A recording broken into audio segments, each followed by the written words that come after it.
Cycle അഗർബത്തിയുടെ കഥ അറിയാമോ? അമ്മ നൽകിയ 500 രൂപയിൽ തുടങ്ങി 1700 കോടിയുടെ സാമ്രാജ്യം ഉയർത്തിയ കഥ. 1948 പിതാവിന്റെ മരണശേഷം അമ്മയിൽ നിന്ന് വായ്പ വാങ്ങിയ വെറും 500 രൂപയും ഒരു ചെറിയ മുറിയുമായി എൻ രംഗറാവു ആരംഭിച്ചതാണ് ഈ സംരംഭം. അദ്ദേഹം സ്വന്തമായി ചന്ദനത്തിരികൾ ഉരുട്ടി ടെറസിൽ ഉണക്കി സൈക്കിളിൽ കൊണ്ടുപോയി വിൽക്കുകയുമായിരുന്നു പതിവ്. ഈ സൈക്കിൾ യാത്രയാണ് പിൽക്കാലത്ത് സൈക്കിൾ എന്ന പേര് ബ്രാൻഡിന് നൽകാൻ കാരണമായത്. 1950-60 കാലഘട്ടങ്ങളിൽ ഗുണമേന്മയുള്ള നാച്ചുറൽ മസാല ചന്ദനത്തിരികൾ നിർമ്മിക്കുന്നതിൽ അദ്ദേഹം ശ്രദ്ധ കേന്ദ്രീകരിച്ചു.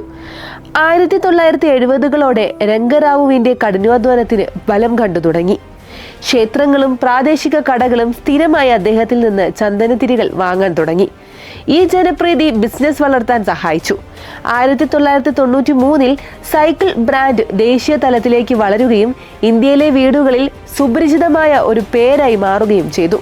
2000-ന് ശേഷം കമ്പനി ആഗോള തലത്തിലേക്ക് വ്യാപിച്ചു.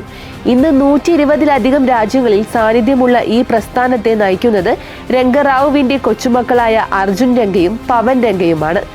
വെറും 500 രൂപയിൽ തുടങ്ങിയ ഈ സംരംഭം ഇന്ന് പ്രതിദിനം 50 ലക്ഷം ചന്ദനത്തിരികൾ നിർമ്മിക്കുന്ന 1700 കോടിയിലധികം രൂപയുടെ ആസ്തിയുള്ള ഒരു വലിയ സാമ്രാജ്യമായി മാറിക്കഴിഞ്ഞു. For more videos follow our channel.